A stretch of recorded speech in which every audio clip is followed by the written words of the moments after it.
અમદાવાદથી સમાચાર મળી રહ્યા છે। વિલિયમ જોન્સ પિઝામાંથી વાળ નીકળવાનો મામલો, ગ્રાહકની ફરિયાદ બાદ હેલ્થ વિભાગની ટીમે હાથ ધર્યું છે ચેકિંગ। વિલિયમ જોન્સના રસોડામાં ગંદકી જણાતા પેનલ્ટી ફટકારાઈ છે। શાહીબાગમાં આવેલી વિલિયમ જોન્સ પિઝામાંથી નીકળ્યો હતો વાળ। ગ્રાહકે એએમસીમાં ફરિયાદ કરતા હેલ્થ વિભાગે 10,000ની પેનલ્ટી ફટકારી છે। સંવાદદાતા જિગ્નેશ પટેલ વધુ જાણકારી આપી રહ્યા છે। જિગ્નેશ, વિલિયમ્સ જોન્સ પિઝામાંથી વાળ નીકળ્યાની ફરિયાદ છે, શું છે સમગ્ર માહિતી? જિજ્ઞાસા, જે પ્રકારે એક ડોક્ટર જે વિલિયમ્સ જોન્સ પિઝા જે નામાંકિત કંપની છે ત્યાં પોતાના પરિવાર સાથે તેઓ પિઝા ખાવા માટે ગયા હતા અને ત્યાં તેમને પિઝામાંથી વાળ નીકળ્યો હતો।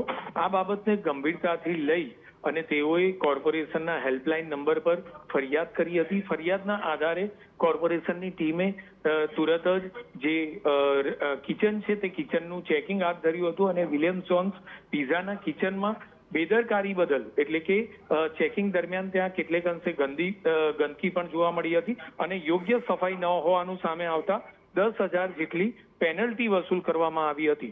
જિજ્ઞાસા, બિલકુલ જિગ્નેશ, આભાર સમગ્ર માહિતી બદલ। તો હાલ તો આરોગ્ય વિભાગે 10,000નો દંડ વસૂલી લીધો છે, પરંતુ અવારનવાર જે આ કિસ્સાઓ સામે આવી રહ્યા છે ફૂડમાંથી તે ખૂબ જ ચોંકાવનારા છે, ત્યારે આરોગ્ય વિભાગ પણ સત્વરે તમામ આવા ફૂડ ઝોનમાં તપાસ કરે તે હિતાવહ રહેશે।